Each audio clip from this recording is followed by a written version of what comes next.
Wonderful. That is just lovely to hear. My name is Victoria, and I want to welcome all of you to historic Beckworth Bowl. Now, we are part of San Diego Zoo Wildlife Alliance, which is committed to saving species worldwide by uniting our expertise in animal care and conservation science with our dedication to inspiring a passion for nature. We integrate wildlife healthcare, science, and education to develop sustainable conservation solutions.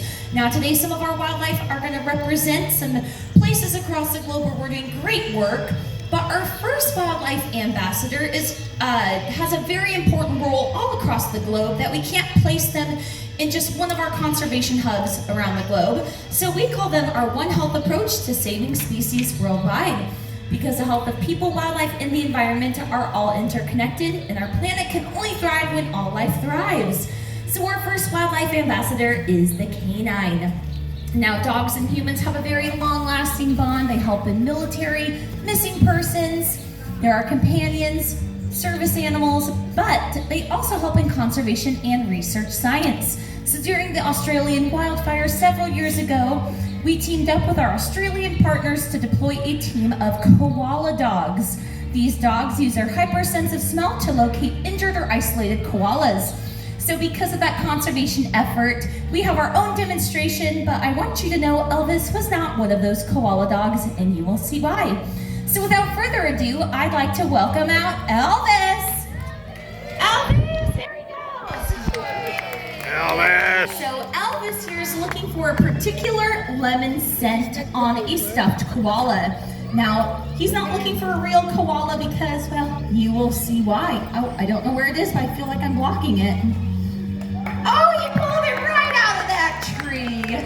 Great job, Elvis. So the canines that did help out in Australia, they simply indicated where the koala was that needed help. They did not grab them, pull them out of trees, shake them like Elvis here. But because we like to talk about the work we do across the globe, that was a great demonstration of what's being done in Australia. Now, canines are helping vulnerable species all across the globe. In other regions, like right here in our Southwestern Conservation Hub, a program that is now run by technology was first started by canines, and that was to help look for the critically endangered mountain yellow-legged frog to repopulate that particular species. And one of the dogs that helped kickstart that program was actually Chihuahua. Chihuahuas in conservation, believe it or not. And canines help all across the globe and in the African savannas. They help in anti-poaching efforts. They also help out a very unique breed of cat.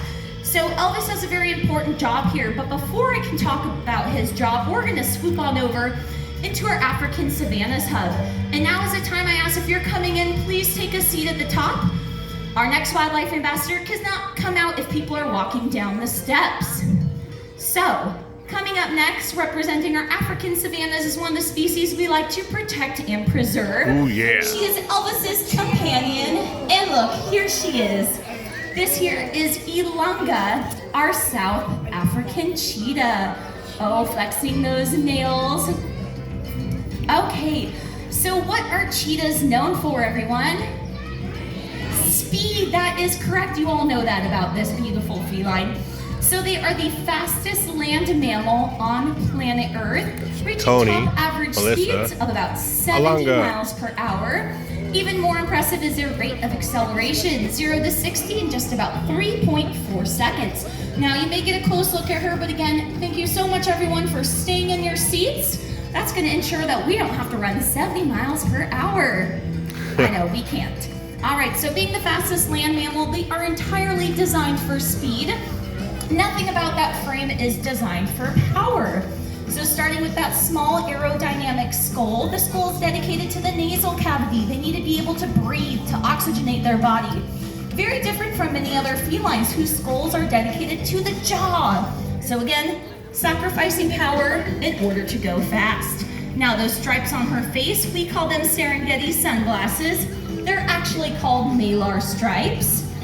And those are gonna help give them great daytime vision because oftentimes the cheetah's gonna hunt when they think they're the most successful, and sometimes that means when the bright sun is out. So that's gonna help them see much better in order to begin the hunt. Now the hunt takes all of about 20 to 30 seconds, and then it's over with. And more often than not, the cheetah is not successful successful and has to hunt another day. And there's a lot of pressure on female cheetahs to provide daily for their young. So it's hard out there for a cheetah. One thing the female cheetah has though, and that is going to be the lighter the cheetah is, the faster they are. So typically the females are the fastest cheetahs out there. Ilangha here has been holding the record as the fastest cheetah in the zoo for quite some time. We are very proud of her and her sprinting. Now, even though they are designed to run, they cannot outrun the race to extinction. There's an estimate anywhere from about 6,000 to 7,000 cheetahs left in their native range. Different sources will tell you different numbers. Lots of great work is being done to help out these beautiful cats, but oftentimes it is not enough. Here at our San Diego Zoo Safari Park, we do have our cheetah breeding center. Ilangha was our 159th cheetah born. So our part is playing helping out with genetic variability and also education. That is the most important component when it comes to conservation.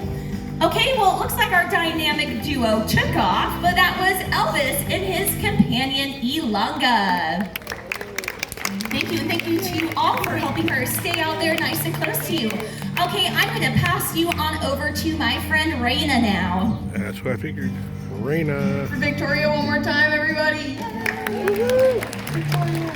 All right, so we are going to be heading back to our One Health approach to saving species worldwide that Elvis did such a great job of broadcasting earlier. Our next friend we're going to be meeting is a species that is found here in North America. Their range is very broad and they are very pokey. They are indeed a rodent. Please welcome out one of our youngest ambassadors here. This is Dakota, our North American porcupine. So he is new to Beckworth Bull and new to the world. Well, I guess not so much. He's almost 2. He's going to be 2 in April. But he was born right here at the San Diego Zoo. And his birth, it's a pretty interesting story. So he was actually the first ever North American porcupine born through C-section. And he also was the first ever recorded hand-raised porcupine from birth. So he's actually a miracle baby, and a lot of information has been gained through his growth. So we now know how to help out orphan baby porcupines around the world. Luckily, him and mom are both doing great, except she needed a little bit of extra time to recover before she was able to hang out with this little guy, and he was a little bit too rambunctious to hang out with her while she was healing.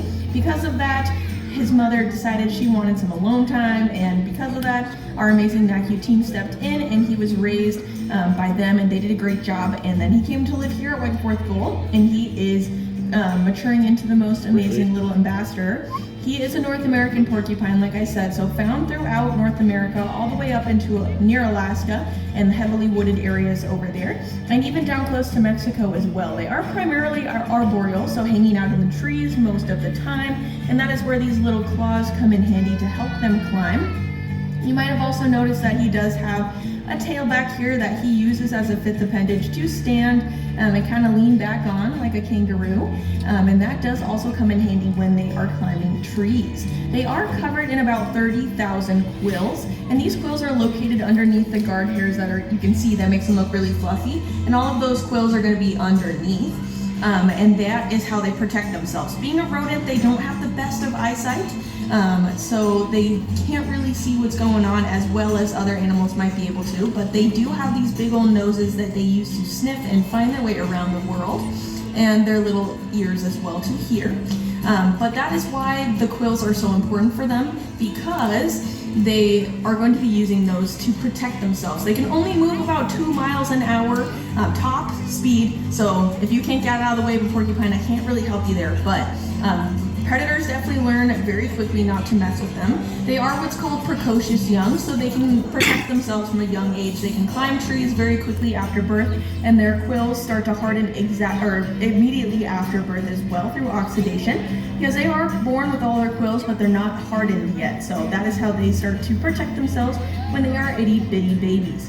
This is the second largest species of rodent in North America. Does anyone know the first largest rodent in North America? What do you think, bud? Capybara is the largest in the world. Does anyone know the largest here in North America? It starts with a B. A beaver, yes. So those are our native rodents here that we know and love. They might be seen as pests somewhere, but they are actually very important for the ecosystem, making sure that we don't only have one species of tree that takes over the environment, so we can preserve biodiversity in that way. And that is just one of the reasons why they're so important. You might notice as he's chewing on his corn here that he does have very brightly colored teeth. And that is not because he has poor dental hygiene, but it is because he has an extra coating on the outside of his teeth to make them nice and strong. This is important when you are primarily going to be eating wood and bark, so they don't get worn down really quickly. Lucky for him, rodents do have ever-growing teeth. That is something that all rodents share. So he is able to continue to be chewing on wood and bark all day long if he does so please.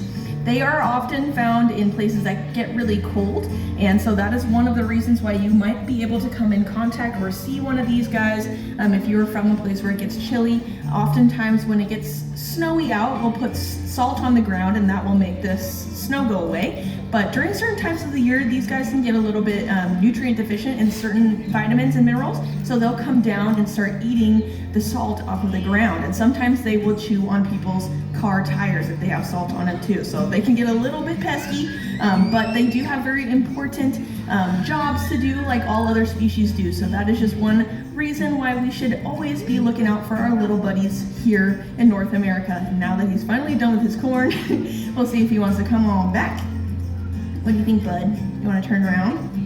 So this little guy, their business end is going to be the back. As he walks away, you can see his tutu of death, which is what we like to call it, and that is how they're going to protect themselves, by backing into whatever predator wants to eat them. And we're going to be meeting one of those predators next. We are going to be moving away from a prey animal and towards an apex predator. And another apex predator that is found here in North America, actually the largest species of canine in the world, and going to be focusing on that One Health approach to saving species worldwide once again. And before they come out, just as Victoria mentioned earlier, with our apex predators, we want to make sure that we are staying in our seats so they can stay nice and confident and comfortable out here, so they can get as close to you as possible. But we are going to be welcoming out a keystone species and an animal that is vital to Beckworth. ecosystems. This is two of our Shasta. North American gray wolves. We do have a true family wolf pack that lives here at Beckworth Bull. Their uncle Shadow also lives here. These guys are about 4, so I guess they're more like teenagers now, and their uncle Shadow is almost 12. So he is an older gentleman getting a rest from the rambunctious youngsters right now in the back. But I'll introduce you to these two. So this is Beckworth here in the black. His sister Shasta is what's called a timber color. That's why they're often called timber wolves. They do come in a variety of different coat colors, and they are amazing at camouflage. They are also extremely social. They will live in packs from anywhere from 2 to 15 wolves. Throughout the year, their packs might get larger or smaller, depending on the resources that are found. And they are also extremely goofy. And we might be seeing some interesting behaviors from them here. Right now, Shasta's probably going to, oh, there she goes. So this is what we call scent rolling, which is a very important social behavior for wolves. Shasta is definitely a sassy, confident gal, so she often scoots her brother out of the way whenever she wants something, so that is what we just saw right now. And so we are seeing some scent rolling action, which is amazing because it allows me to talk a little bit about the history of wolves and the domestic canines that we have in our home, including the one that we met earlier, Elvis. All of our dogs are a byproduct of these amazing animals right here. These are the ancestors to all of the domestic dogs that we have in our home. So does anyone here have a dog at home? A lot of us. So has anyone ever taken your dog on a walk and they roll in something extremely stinky that you did not want them to touch? All of us. So that is because they are the ancestors of these guys.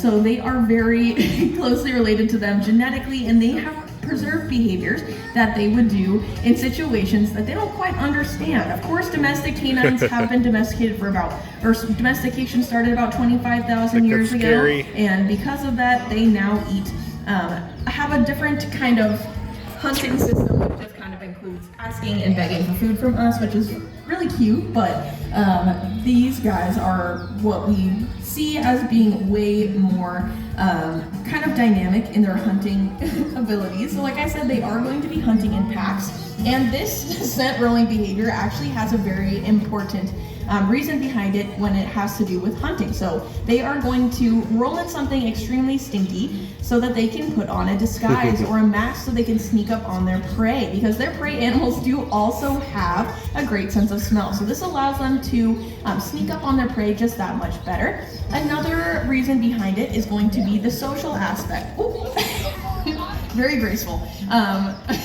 So they will roll in something that they find interesting or novel, and they will bring that scent back to the pack to show what they found. So kind of like show and tell, but that's also where the wolf in sheep's clothing comes from, because that smell allows them to sneak up on their prey and also just become something completely different. So this is very interesting. They are very social creatures, like I said earlier. They were often seen as this very aggressive and scary animal, but they are actually extremely elusive and pretty goofy, as we saw earlier. They have an amazing sense of smell, eyesight, and hearing, and so they're gonna know where you are way before you even know they are there, and they're gonna hightail it the other way. Unfortunately, wolves were hunted to near extinction numbers here in North America.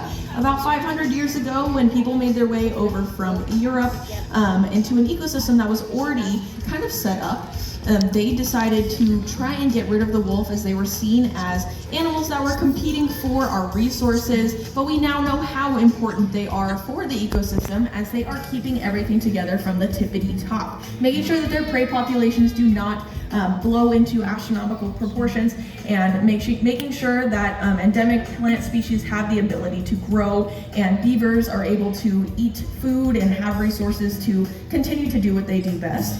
But that is just one of the reasons why they are so important and making our ecosystems here in North America dynamic. But let's give it up for our amazing wolves here. They did a great job, and I'm very happy that they rolled, because they haven't rolled in about 3 days, so you guys got a great show today. But the San Diego Zoo Wildlife Alliance is creating a world where all life thrives, and never has this been more important. As first responders in the field, we are there applying a century's worth of first-hand knowledge to global conservation challenges. We collaborate, innovate, and hope to inspire people and wildlife to thrive together for a healthy planet. Conservation truly is at the heart of everything that we do, but we really can't do it alone. We need dedicated allies like all of you. You can join the San Diego Zoo Wildlife Alliance by, of course, becoming a member, helping to support some of our amazing conservation work worldwide, or even by volunteering your time and knowledge here on behalf of all of our wildlife and staff. We would love to have you, because your support really does make a world of a difference, not only to our wildlife here at Beckworth Bowl and throughout the zoo today, but also for communities and wildlife all over the globe. So we really do appreciate you coming out here and wanting to learn more about wildlife all over the globe, and we hope that you learn something that inspires you to take action in your own lives. I hope you have a great rest of the day here at the world famous San Diego Zoo. Bye, everybody. Thank you.